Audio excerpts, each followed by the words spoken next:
نحمده ونصلي على رسوله الكريم اما بعد۔ ترجمے والے قرآن پاک کا صفحہ نمبر 1030، سورہ ممتحنہ، دوسرا رکوع، 28واں پارہ سورہ ممتحنہ، دوسرا رکوع، آیت نمبر 10 اور 11۔ اعوذ باللہ من الشیطان الرجیم، بسم اللہ الرحمن الرحیم۔ يا أيها الذين آمنوا إذا جاءكم المؤمنات مهاجرات فامتحنوهن الله أعلم بإيمانهن فإن علمتموهن مؤمنات فلا ترجعوهن إلى الكفار لا هن حل لهم ولا هم يحلون لهن وآتوهم ما أنفقوا ولا جناح عليكم أن تنكحوهن إذا آتيتموهن أجورهن ولا تمسكوا بعصم الكوافر واسألوا ما أنفقتم وليسألوا ما أنفقوا ذلكم حكم الله يحكم بينكم والله عليم حكيم۔ وإن فاتكم شيء من أزواجكم إلى الكفار فعاقبتم فآتوا الذين ذهبت أزواجهم مثل ما أنفقوا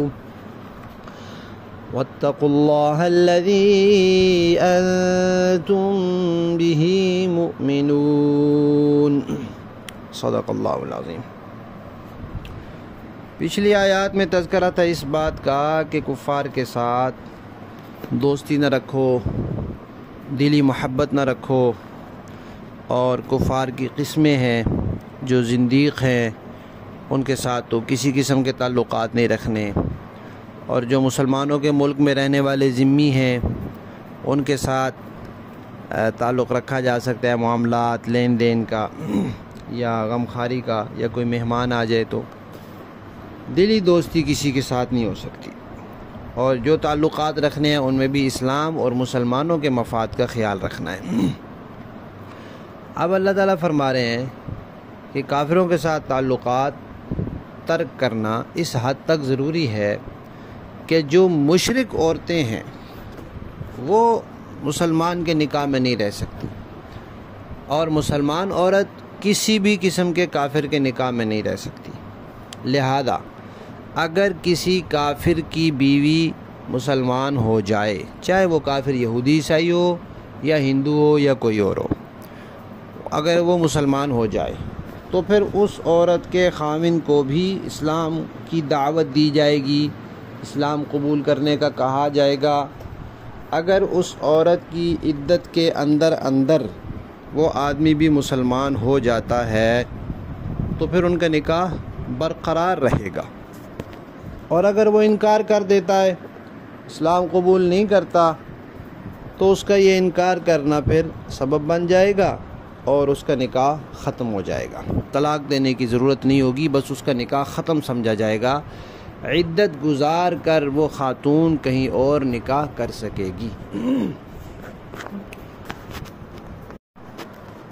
صلح حدیبیہ میں یہ طے ہوا تھا کہ جو کوئی مسلمان ہو کر مدینہ آ جائے گا مکہ سے، اسے واپس بھیجیں گے، اور اگر کوئی خدا نخواستہ اسلام چھوڑ کر مدینہ سے مکہ واپس چلا جاتا ہے تو اسے واپس نہیں بھیجا جائے گا۔ تو مردوں کی حد تک تو یہ معاہدہ جاری تھا۔ اب کچھ خواتین وہاں سے اسلام لے کر آئیں، مسلمان ہو کر آئیں۔ ان میں ایک عقبہ بن ابی معیط کی بیٹی تھیں ام مکتوم، وہ مسلمان ہو کر آئیں۔ تو اب ان کے اہل خانہ نے واپسی کا مطالبہ کیا، تو انہیں بتایا گیا کہ یہ معاہدہ عورتوں کے بارے میں نہیں ہے۔ اس بارے میں اللہ تعالیٰ نے یہ آیات نازل فرمائی۔ مسلمان تو ویسے ہی مانتے تھے، کافروں نے بھی مان لیا۔ اور بعض تاریخ کی کتابوں میں یہ بھی لکھا ہے کہ وہ معاہدہ نامہ کی تحریر نکالی گئی تو اس میں بھی رجل کا لفظ تھا کہ یہ مردوں پر اطلاق ہوتا ہے، اس کا خواتین پر نہیں ہوتا۔ اب صورتحال یہ تھی کہ صحابہ کرام جو تھے وہ ہجرت کر کے آ چکے تھے مدینہ میں، اور بہت سے صحابہ کرام کی جو بیویاں تھیں وہ نہیں آئی تھیں، اس لیے کہ وہ مسلمان نہیں ہوئی تھی، وہ مشرکہ تھیں ابھی تک۔ تو اب تک تو وہ ان کے نکاح میں چلی آ رہی تھی، یہ یہاں تھے وہ وہاں تھیں لیکن نکاح تھا۔ تو یہاں اللہ تبارک و تعالیٰ نے ایک حکم تو یہ دیا کہ وہاں سے جو خاتون مسلمان ہو کر آ جائے گی، اگر وہاں وہ شادی شدہ ہے تو اب اس کا اپنے خاوند سے دین مختلف ہو گیا، پھر اس کا علاقہ بھی بدل گیا۔ پہلے وہ کافروں کے علاقے میں رہتی تھی کہ مکہ پر کافروں کا قبضہ تھا، اب وہ مسلمانوں کے علاقے میں آ گئی، تو اب اس کا نکاح اپنے خاوند سے ختم ہو گیا، اس کے خاوند کی طلاق کی ضرورت نہیں ہے، نکاح ختم ہو گیا۔ اب وہ عدت گزار کر کسی مسلمان سے نکاح کر سکتی ہے۔ اس وقت مکہ والوں کے ساتھ صلح کا معاہدہ تھا، تو اس لیے اللہ تبارک و تعالیٰ نے اتنا فرما دیا کہ بھائی دیکھو، وہاں سے کوئی عورت آئے مسلمان ہو کر تو اسلام کی وجہ سے اب اس کے خاوند سے اس کا دین مختلف ہو گیا اور پھر علاقہ بھی متبدل ہو گیا، تو لہذا اب وہ اس کے نکاح میں تو نہیں رہی۔ اب کوئی مسلمان اس عورت سے نکاح کرنا چاہے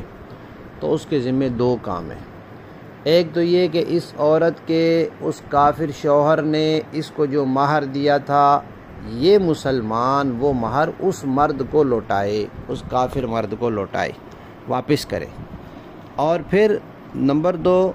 اس عورت کا نیا مہر بھی اپنے پاس سے دے، یعنی دگنا اس کو دینا پڑے گا، اس نے جتنا دیا تھا وہ بھی دے اور اس کا مہر بھی ادا کرے، تو پھر وہ اس سے نکاح کر سکتا ہے، کیونکہ صلح کا معاہدہ تھا تو اس لیے کہا کہ ان کا مال ان کو واپس مل جائے۔ پھر یہ فرمایا کہ بھئی جو مسلمان یہاں مدینہ میں ہیں اور ان کی بیویاں مکہ میں ہیں اور وہ مشرکہ ہیں، تو کہا ان کا بھی نکاح ختم، اب طلاق کی ضرورت نہیں ہے، بس نکاح ختم ہو گیا، جب اللہ نے حکم دیا تو نکاح ختم ہو گیا۔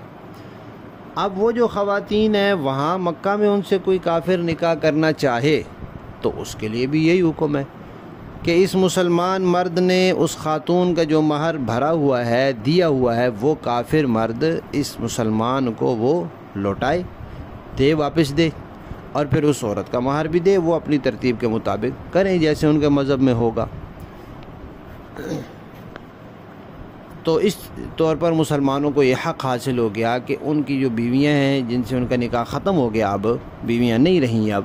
وہ کسی کے نکاح میں جائیں تو وہ ان سے اپنا مہر طلب کریں کہ بھئی ہم نے ان کو جو دیا تھا وہ ہمیں دو، تو تمہاری کوئی خاتون یہاں آتی ہے تو اس کا ہم دیتے ہیں، ہماری وہاں ہے تو تم دو اس کا۔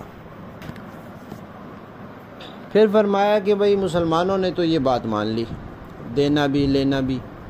کافروں نے لینا تو مانا بڑے خوشی سے کہ بھئی مل رہے ہیں پیسے، لیکن دینا نہیں مانا۔ تو اللہ تعالیٰ نے کہا اس کا متبادل یہ انتظام ہے کہ کوئی اور کوئی خاتون وہاں سے مسلمان ہو کر مدینہ میں آ جاتی ہے، یہاں کوئی مسلمان اس سے نکاح کرنا چاہتا ہے تو وہ دیکھے گا نا کہ اس خاتون کو اس کے شوہر نے کتنا مہر دیا تھا، وہ اس کو بھیجنا ہے، تو کہا اس کو بھیجنے سے پہلے ایسے کرو، یہاں جس بندے کا رہتا ہے اور انہوں نے نہیں دیا اس کو دے دو، جتنا اس کا بنتا ہے اتنا دے دو، اگر زائد بچتا ہے تو واپس کر دو، وہ اپنا حساب کتاب آپس میں خود کر لیں گے، کیونکہ انہوں نے ایک مسلمان کا حق نہیں دیا، اس کی وہاں بیوی تھی، اس سے انہوں نے نکاح کیا، مہر اس کو دینا تھا، جب یہ ان کو دے رہے ہیں تو وہ بھی دیں، جب وہ نہیں دے رہے تو پھر اسی طریقے سے لے لو، اور اگر زائد ہو جائے تو ان کو دے دو، اور باقی وہ معاملہ آپس میں ایک دوسرے کے ساتھ خود کر لیں گے۔ حضرت عمر رضی اللہ تعالیٰ عنہ کی دو بیویاں مکہ میں تھیں جو ابھی مشرکہ تھیں، تو آیت نازل ہوئی تو نکاح تو ختم ہو گیا، تو پھر ایک ان کی بیوی تھی، اس کا نام تھا قریبہ بنت ابی امیہ۔ اس وقت حضرت معاویہ رضی اللہ تعالیٰ عنہ ابھی مسلمان نہیں ہوئے تھے، وہیں مکہ میں تھے، تو پھر اس سے حضرت عمر کی اس بیوی سے انہوں نے نکاح کر لیا، اور دوسری ان کی بیوی تھی، اس کا نام تھا ام کلثوم بنت عمر، اس کے ساتھ ابو جہم نے نکاح کر لیا۔ یہ ام کلثوم اور ہیں، ایک ام کلثوم حضرت فاطمہ رضی اللہ تعالیٰ عنہ اور حضرت علی رضی اللہ تعالیٰ عنہ کی بیٹی ہیں۔ حضرت عمر رضی اللہ تعالیٰ عنہ کا ان سے بھی نکاح ہوا تھا، وہ بہت بعد کی بات ہے، یہ تو مکہ فتح ہونے سے پہلے کی بات ہے، وہ بہت بعد کی بات ہے۔ اور یہ بات صورت کے تعارف میں گزر چکی ہے کہ مکہ سے جو خواتین مسلمان ہو کر آئیں ان کا امتحان لو، ظاہری طور پر امتحان لو کہ اپنے خاوند سے لڑائی کر کے آئی ہیں یا کسی اور چکر میں آئی ہیں یا واقعتاً مسلمان ہو کر آئی ہیں۔ اگر واقعتاً مسلمان ہو کر آئی ہیں، تمہارے جائزے میں، تمہارے امتحان میں یہ بات تمہارے علم میں آ جائے تو بس باقی ان کے دل کا معاملہ اللہ کے حوالے کر دو۔ اور ایک مسئلہ یہ بھی یہاں بیان ہوا کہ بھئی اگر کوئی مسلمان غریب ہوتا تھا اور وہاں سے آنے والی کسی خاتون سے نکاح کرنا چاہتا تھا اور اس کے پہلے شوہر نے اس کو مال اتنا دیا ہوتا تھا کہ یہ مسلمان بھر نہیں سکتا تھا، تو اس میں پھر بیت المال سے اس کی مدد کی جاتی تھی۔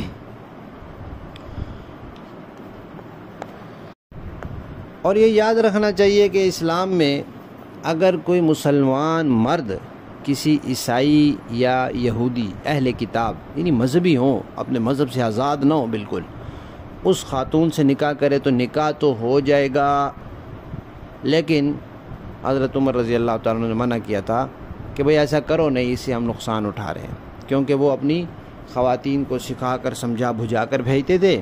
اور وہ مسلمانوں کے گھر میں رہ کے ان کے راز فاش کرتی تھیں، ان کے نقصان پہنچاتی تھیں، ان کی اولاد کو بد مذہب بناتی تھیں اور مردوں پر حاوی ہو کر ان کو بہت حد تک سست کر دیتی تھیں یا دین کے مخالف کاموں پر مجبور کر دیتی تھیں۔ تو اس لیے کہا جاتا ہے کہ سلطان صلاح الدین ایوبی کی کامیابی کا راز یہی تھا کہ انہوں نے کسی عیسائی خاتون سے نکاح نہیں کیا اور اپنے لشکر کے جو سردار تھے ان کو بھی پابند کیا کہ کوئی بندہ کسی عیسائی خاتون سے نکاح نہ کرے، تو کامیابی اور فتح نے ان کے قدم چوم لیے۔ آج کل عرب ممالک میں جو ہیں حکمران ہیں ان کے گھروں میں عیسائی یہودی لڑکیاں ہیں، تو پھر کہتے ہیں کہ یہودیوں کے ساتھ ہماری دشمنی بھی ہے، لڑائی بھی ہے، عیسائیوں کے ساتھ بھی ہے۔ تو اس صورتحال میں جب یہ ان کے گھروں میں ہوں اور ان کی وفاداری اپنے مذہب کے ساتھ ہو، اپنی حکومتوں کے ساتھ ہو، تو یہ کیسے کامیاب ہو سکتے ہیں؟ لفظی معنی دیکھیں جی، یا ایھا الذین آمنوا، ایمان والو، اذا جاءکم، جب آئیں تمہارے پاس، المؤمنات، مومن عورتیں، مہاجرات، مہاجر عورتیں، فامتحنوہن، تو ان کا امتحان لیا کرو۔ روایات میں آتا ہے کہ نبی پاک صلی اللہ علیہ وسلم کے فرمانے پر یہ امتحان کئی دفعہ حضرت عمر لیا کرتے تھے، اور بیعت کرنے کا اللہ نے حکم دیا، بیعت لینے کا، تو نبی پاک کی طرف سے بیعت بھی حضرت عمر لیا کرتے تھے، لیکن بیعت خواتین کی وہ ہاتھ کے ساتھ نہیں ہوتی۔ نبی پاک صلی اللہ علیہ وسلم پیالے میں پانی بھیج دیتے تھے، آپ صلی اللہ علیہ وسلم اس میں ہاتھ ڈبو دیتے، پھر وہ خواتین بھی اس میں ہاتھ ڈبو دیتی، اور یا پھر کپڑے کے ساتھ بیعت ہوتی ہے کہ ادھر سے کپڑے کا کونا پکڑ لیا اور ادھر پردے کے پیچھے خواتین نے پکڑ لیا۔ حضرت عائشہ رضی اللہ تعالیٰ عنہ فرماتی ہیں کہ نبی پاک صلی اللہ علیہ وسلم نے ساری زندگی کسی غیر محرم خاتون کے ہاتھ کو نہیں چھوا۔ تو آج کل جو لوگ پیر بنے ہوئے ہیں اور کہتے ہیں کہ پیر سے پردہ نہیں ہوتا یا استاد سے پردہ نہیں ہوتا، جھوٹ بولتے ہیں، بالکل پردہ ہوتا ہے، اور ایسے لوگ پیر اور استاد بنانے کے قابل ہی نہیں ہیں۔ فامتحنوہن، تو ان کے امتحان لیا کرو۔ اللہ اعلم، خوب جانتا ہے، بایمانہن، ان کے ایمان کو۔ فَإِنْ عَلِمْتُمُوهُنَّ، پھر اگر تم جان لو ان کو، مؤمنات، مومن عورتیں، فَلَا تَرْجِعُوهُنَّ، تو نہ واپس لوٹاؤ ان کو، إِلَى الْكُفَّارِ، کافروں کی طرف۔ لا ہن، نہیں ہیں وہ عورتیں، حل، حلال، لہم، ان مردوں کے لیے، یعنی مشرک مردوں کے لیے، ولا ہم، نہ ہی وہ مشرک مرد، یحلون، حلال ہیں، لہن، ان مسلمان عورتوں کے لیے، وآتوہم، اور تم دے دو ان مشرک مردوں کو، ما، وہ مہر، انفقوا، جو انہوں نے ان عورتوں پر خرچ کیا، ولا جناح علیکم، اور کوئی گناہ نہیں تم پر، ان تنکحوہن، کہ تم نکاح کرو ان عورتوں سے، اذا، جب، آتیتموہن، تم ان عورتوں کو بھی دے دو، اجورہن، ان کا مہر، ان کے خامدوں کو الگ دو، جو انہوں نے دیا ان کو الگ دو، ولا تمسکو، اور نہ رکھو روک کر، بعصمی، ناموس، الکوافری، کافرہ عورتوں کی، یعنی اب ان کے نکاح میں، تمہارے نکاح میں نہیں رہیں گی، واسألو، اور مانگ لو، ما، جو کچھ انفقتم، تم نے خرچ کیا ہے، ولیسألو، اور چاہیے کہ مانگ لیں وہ کفار، ما انفقو، جو انہوں نے خرچ کیا ہے، ذالکم، یہ حکم اللہ، اللہ کا حکم ہے، یحکم، وہ فیصلہ کرتا ہے، بینکم، تمہارے درمیان، واللہ علیم حکیم، اللہ تعالیٰ جاننے والا ہے، حکمت والا ہے۔ وَإِنْ فَاتَكُمْ اگر فوت ہو جائے تم سے، نکل جائے تمہارے ہاتھ سے، شیئن کوئی چیز، من ازواجکم تمہاری بیویوں میں سے، الی الکفار کفار کی طرف، کہ بیوی تمہاری تھی لیکن مشرکہ تھی، اب نکاح ختم ہوا، کافر نے اس سے نکاح کر لیا تو تمہارے ہاتھ سے نکل گئی، اور تمہیں پیسے بھی نہیں دے رہا، اب تم جو کہہ رہے ہو جو میں نے خرچ کیا وہ دو، تو فعاقبتم پھر سزا دو ان کو، فآتوا الذین یعنی تمہاری باری آئے گی پھر، تو فآتوا دے دو الذین ان کو، ذہبت کہ چلی گئی ہیں، ازواجہم ان کی بیویاں، مثلا اتنا، ما انفقوا جتنا انہوں نے خرچ کیا، پھر ان کا جب مال ہاتھ آئے تو ان کو دے دو، ان کو نہ دو، واتقوا اللہ اور ڈرو اللہ سے، الذی وہ ذات، انتم بھی کہ تم اسی پر، مؤمنون ایمان رکھتے ہو۔ با محاورہ دیکھیں جی، يا أيها الذين آمنوا إذا جاءكم المؤمنات مهاجرات فامتحنوهن، اے ایمان والو جب تمہارے پاس مسلمان عورتیں ہجرت کر کے آئیں تو تم ان کو جانچ لیا کرو، اللہ اعلم بإیمانہن، اللہ ہی ان کے ایمان کے بارے میں بہتر جانتا ہے، فَإِنْ عَلِمْتُمُوهُنَّ مُؤْمِنَاتٍ فَلَا تَرْجِعُوهُنَّ إِلَى الْكُفَّارِ، پھر جب تمہیں یہ معلوم ہو جائے کہ وہ مومن عورتیں ہیں تو انہیں تم کافروں کے پاس واپس نہ بھیجنا، لا ہن حل لہم ولا ہم یحلون لہن، وہ ان کافروں کے لیے حلال نہیں ہے اور وہ کافر ان کے لیے حلال نہیں ہیں، وَآتُوهُم مَّا أَنفَقُوا اور ان کافروں نے جو کچھ ان عورتوں پر مہر کی صورت میں خرچ کیا ہو وہ انہیں ادا کر دو، وَلَا جُنَاحَ عَلَيْكُمْ أَن تَنكِحُوهُنَّ إِذَا آتَيْتُمُوهُنَّ أُجُورَهُنَّ اور تم پر ان عورتوں سے نکاح کرنے میں کوئی گناہ نہیں ہے جبکہ تم نے ان کے مہر انہیں ادا کر دیے ہوں، وَلَا تُمْسِكُوا بِعِصَمِ الْكَوَافِرِ وَاسْأَلُوا مَا أَنفَقْتُمْ وَلْيَسْأَلُوا مَا أَنفَقُوا، اور تم کافر عورتوں کی عصمتیں اپنے قبضے میں باقی نہ رکھو، اور جو کچھ تم نے ان کافر بیویوں پر مہر کی صورت میں خرچ کیا ہے وہ تم ان کے نئے شوہروں سے مانگ لو، اور انہوں نے جو کچھ اپنی مسلمان ہو جانے والی بیویوں پر خرچ کیا تھا وہ کافر وہ مہر ان کے نئے شوہروں سے مانگ لے، ذالکم حکم اللہ یحکم بینکم واللہ علیم حکیم، یہ اللہ کا فیصلہ ہے، وہی تمہارے درمیان فیصلہ کرتا ہے اور وہ بڑے علم اور حکمت والا ہے، وَإِن فَاتَكُمْ شَيْءٌ مِّنْ أَزْوَاجِكُمْ إِلَى الْكُفَّارِ فَعَاقَبْتُمْ فَآتُوا الَّذِينَ ذَهَبَتْ أَزْوَاجُهُمْ مِثْلَ مَا أَنفَقُوا، اور اگر تمہاری بیویوں میں سے کوئی کافروں کے پاس جا کر تمہارے ہاتھ سے نکل جائے پھر تمہاری نوبت آئے تو جن لوگوں کی بیویاں جاتی رہی ہیں ان کو اتنی رقم ادا کر دو جتنی انہوں نے اپنی ان بیویوں پر خرچ کی تھی، واتقوا اللہ الذی انتم بہ مؤمنون اور اللہ سے ڈرتے رہو جس پر تم ایمان لائے ہو، صدق اللہ العظیم۔